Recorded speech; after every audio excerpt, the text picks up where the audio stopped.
Mga kapuso, nandito tayo ngayon sa Barangay East Rembo kung saan yung lokal na pamahalaan ay namimigay po nitong tinatawag nila na go bag. Dito sa go bag nila, makikita natin yung iba't ibang mga kagamitan na magagamit natin in case of emergency. Ito yung kanilang triangular na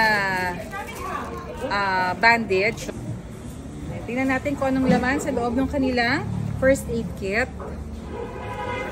So, for every household dito, meron daw nito. Kita natin. Okay, so makita natin dito may mga samot-saring gamot. Paracetamol, merong bandage, meron din for diarrhea, and then meron gauze bandage, meron na rin nung flashlight. Kung magkasugat, meron na rin dito na antiseptic. Kompleto na rin, may cotton balls, may gunting.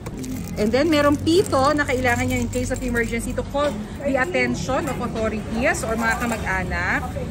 And then, syempre, meron ring mask na pwede nyo magamit kung sa evacuation kayo or kunyari magkaroon ng pagsabog ng bulkan or kailangan nyo to protect yourselves from contagious diseases.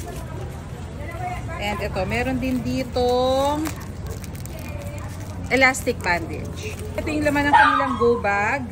And for every household dito sa East Rembo, makakakuha raw po nitong kanilang go bag bilang kahandaan sa panahon ng sakuna. At lalo po ngayon, merong banta ng bagyong uwan. Mag-ingat po tayo mga kapuso. Mula dito sa Taguig City, ako si Bernadette Reyes para sa GMA Integrated News.